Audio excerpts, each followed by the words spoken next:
Welcome to this edition of Excavating the Bible, a program dedicated to exploring the contributions of archaeologists who work in the Middle East to our understanding of and appreciation for the Bible.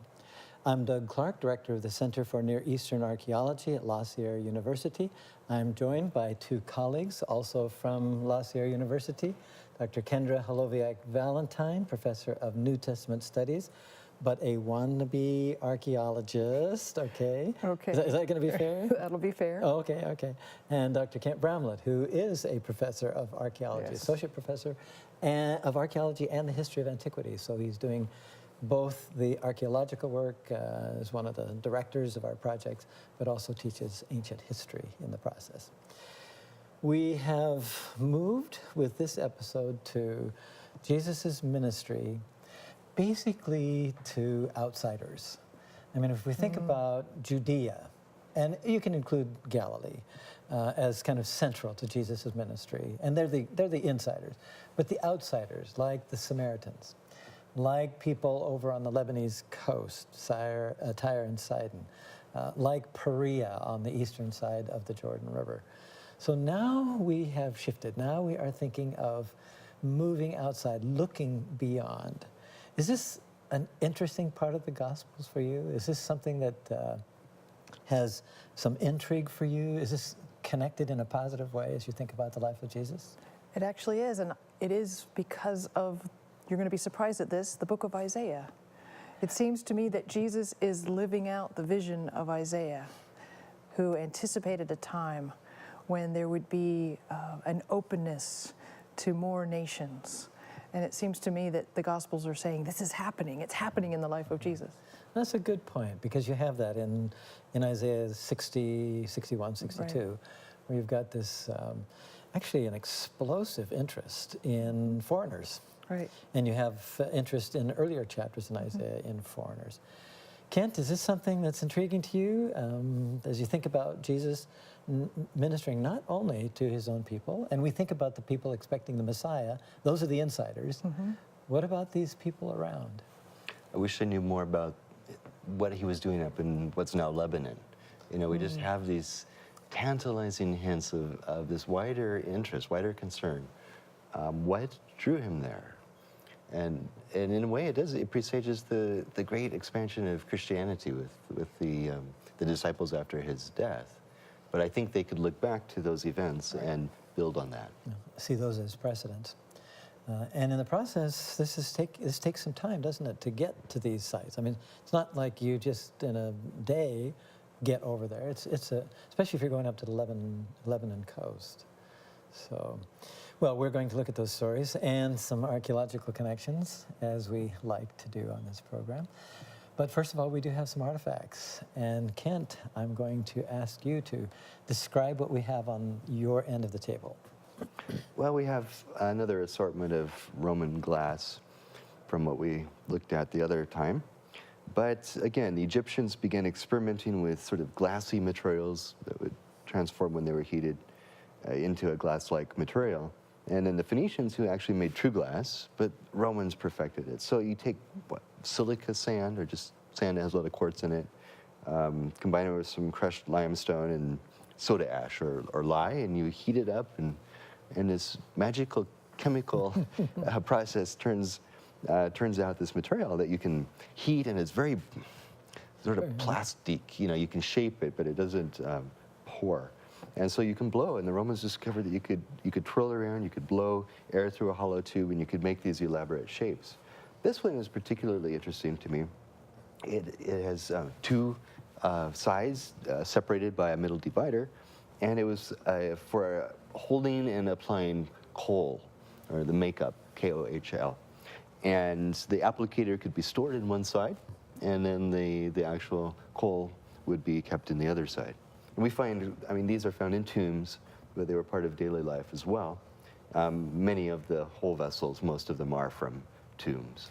Would the makeup, I'm calling it makeup, I mean primarily eyeshadow, I guess. Men, women, wealthy, poor, who would we expect to be using this? Well, it's very much an Egyptian tradition. In Egypt, men and women. I mean, it was just like sports, Yeah, the shadow. people grade, put the shadow under the eye. So in Egypt, it was considered just, sun protection, and both men and women used it. And pretty much across the spectrum, from what we can tell. In Palestine, in the time of the Romans, I'm not so sure. I think it was more limited to women. And there was probably some pricing to it that would probably price out the lower class. And then some nicer vessels, this tall, thin one, elegant, beautiful. And again, it's all about the contents. Probably from a shape like this, they could identify what sort of perfume or unguent or rare oil. And this one contained. seems to actually have been made for a cork or some kind of stopper. So perhaps some sort of medicinal properties in that, and they could just cork it up. And then we move to ceramics, and then a couple of metal things too. The ceramics, the typical ribbing ware of this jar, typical of the Roman period. And also, if we were to come over here, the ribbing in the cooking pot here. Cooking pots, large and small, they are ubiquitous because people use them to cook meals in. Then we have a couple of, again, elegant ceramic pieces, probably for some kind of special liquids, unguents, oils, perfumes, or something like that. The small opening, isn't that what really gives the indication at the small neck and opening? You're not going to get much else in there. So Look at the one, it's very small volume. Right.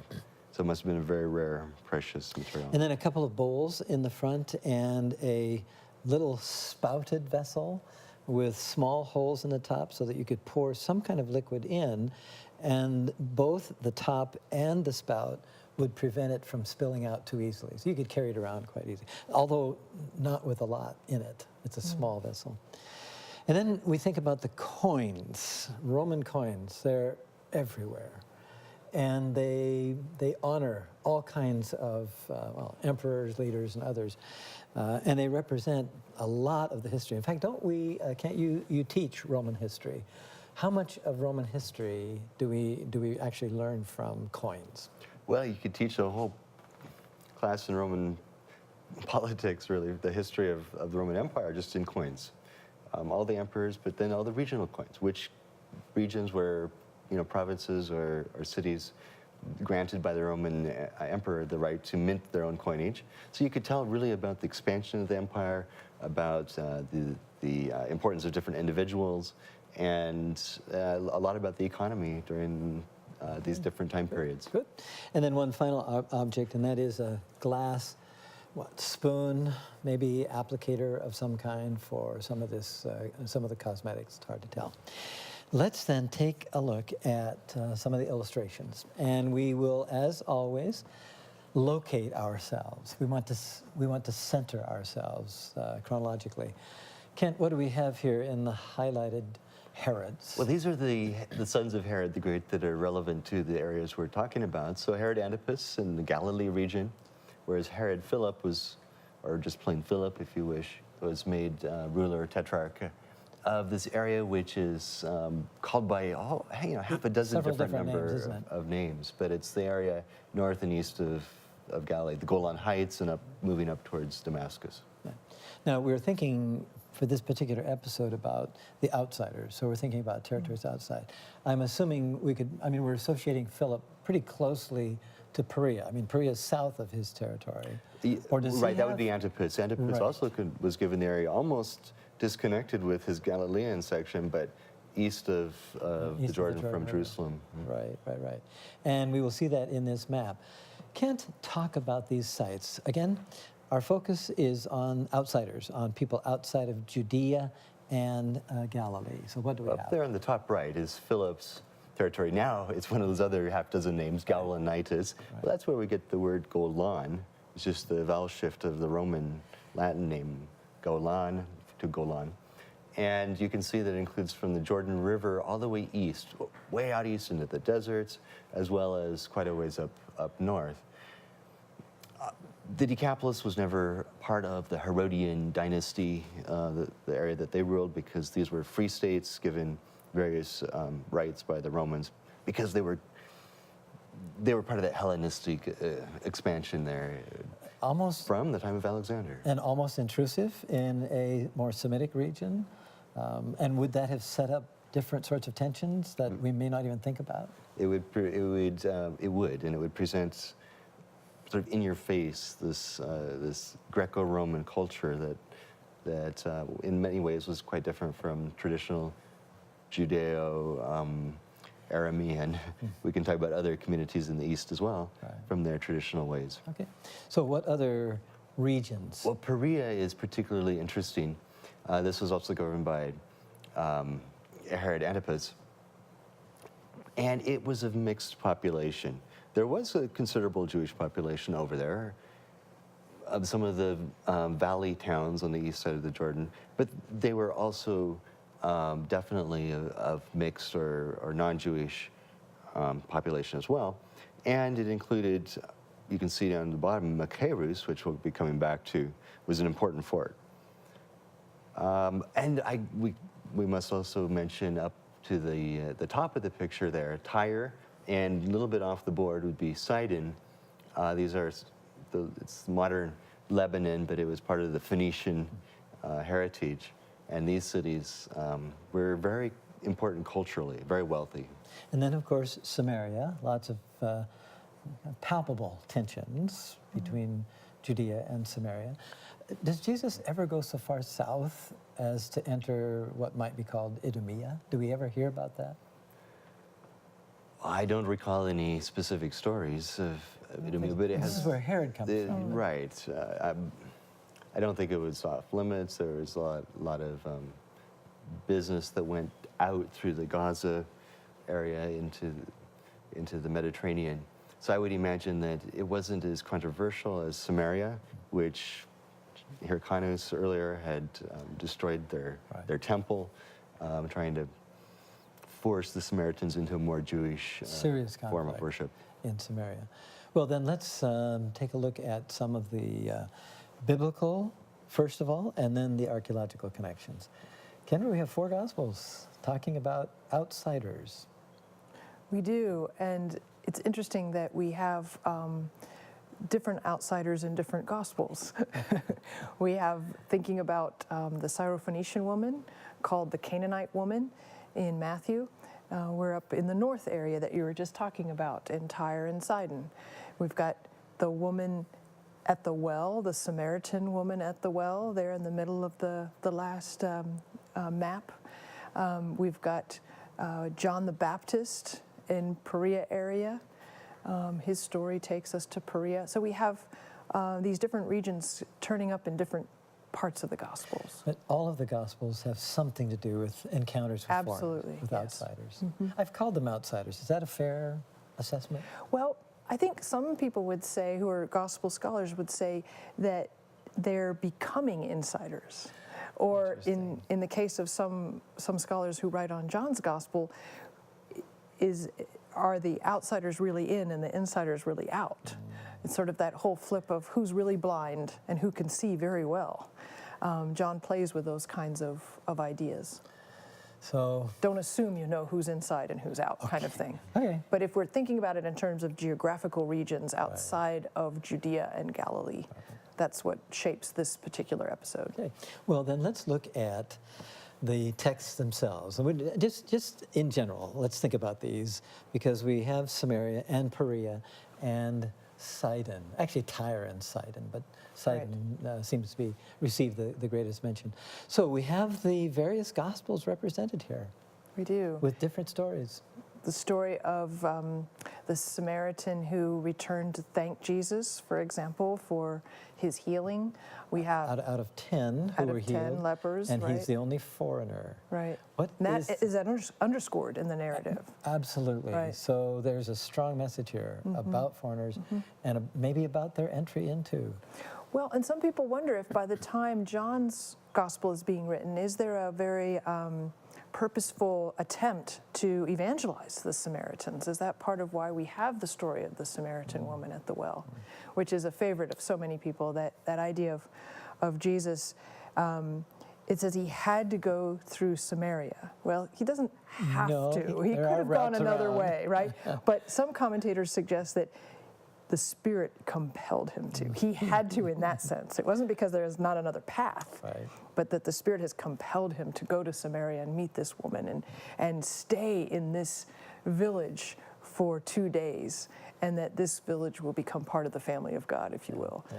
That indeed the outsiders have become insiders. It's a great story. When it comes to Perea, you have Jesus going to the other side of the sea, and there's very interesting stories in Mark chapter 10 of Jesus being in a very intimate setting, in a home in this outsider region. Is he in the home of a Gentile? Is he staying in, or is it a Jew that's there and everything's kosher kind of thing? It's interesting. But you have that question being asked. In John's Gospel, chapter 10, you have Jesus getting word while he is in Perea that his friend Lazarus is very sick. And so he's going to make his way from that region to Bethany, of course, getting there after Lazarus has already passed away. Now, the term Perea, for people who are going to go to their concordance and check every occurrence of Perea, the term Perea doesn't occur with all of these stories. That Jesus has gone across the Jordan. Across the Jordan. And we ought to pay attention to that. A lot of activity, a lot of questions, serious theological questions arise in these settings. In these places, yes, that's right. That's right. And of course, inside and Tyre and Sidon. This is not your favorite, right? I love this story because it's so it's challenged me in such a part of my journey. The story of the Syrophoenician woman / Canaanite woman is what Matthew calls her. Here he is in this space where he kind of just wanted a time out. Jesus wanted to not be recognized. He wanted to hide away and recoup. And he couldn't escape notice. And this woman comes up to him and asks for a healing for her demon-possessed daughter. It's quite a challenging story, but it's one where, again, by the end of the story, outsiders have become insiders. And in the Gospel of Matthew's version, Jesus affirms her faith more than any other person he ever meets in the Gospels. You have great faith, he tells her in Matthew 15. So, you have walked us around the outsider regions and the territories. The emphasis here, again, reaching outsiders, making them insiders. I mean, in a sense, I asked you that question before, but I want to come back to it because this is really quite striking. I mean, why not just go to Jerusalem, hit the saints, get them rounded up? Yeah. Why the emphasis with all of the gospel writers? I really think that Jesus knows what we would call the Hebrew Bible, that the age of Messiah is an age of inclusivity, and that this breaking in has begun, and his ministry reflects this. Now, the Gospel of Mark, in particular, has disciples who are A, always aware, or B, never aware. I think I could pass this quiz. B. Bless their hearts. Yeah, They don't get it over and over again. And so others will. I mean, is that kind of what's... I think that's part of it, but I think it's also Mark speaking to his community, saying, if this is hard for you to swallow, know that you're not alone. Right. Those closest to Jesus during his earthly life, those closest also had a hard time with this. So if you don't get it, it doesn't mean you're not a disciple. Right. Join the club. But it's a theme, isn't it? It's a theme. It is. Throughout the Gospel of Mark. Actually, the other Gospels too, but more in Mark probably, huh? Right. Slow to understand. Slow to understand. Okay, that's... Giving them a generous That was a way of very describing. generous sort of assessment. Okay, so then let's look at some artifacts.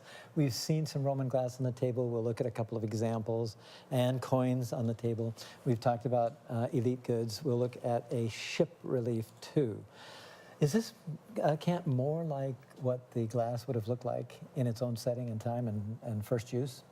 Probably so. It has some coloration. Actually, clear glass is very hard to make, or glass that will stay clear, because the impurities, other minerals, will eventually give it a color change. But they did use different colors even initially, and sometimes used appliques of differing colors. Here we have quite a nice, consistent glass, and some rather interesting appliques of designs that they're put on the glass. And it's from the place of Kendra's favorite story, okay, from Sidon. Another example, this one with this iridescence, is this partly deterioration? It is. It says has to do with the water molecules in the glass. leaving, and then you get the flaking off of the glass. So it's actually decaying Yes. in a way. But it looks pretty, and we try to stabilize it so it won't progress further. Right. Stop the deterioration, that's That's the goal. And again, from Sidon, and another from Sidon. Nicely preserved, this It's a one. beautiful one. And this one, from all accounts, is from the first half of the Amazing. 1st century AD. So puts it fairly close in time to Jesus' visit. Could have been in her home, the Syrophoenician woman's Could have been. Boats. We've talked about the Sea of Galilee a lot on this program. This from Sidon as well. Roman, would you say, Kent? Possibly. I mean, the Romans didn't know how to build ships. They actually took a Phoenician ship, a Carthaginian ship apart. To learn? Block by block or beam by beam to learn exactly. So the Phoenicians were the master shipbuilders. Yeah. Some locations. So let's go visiting. We're first going to Samaria, and then we'll go across the Jordan, and then further south, and then to Sidon. Kent, map, tell us where we are.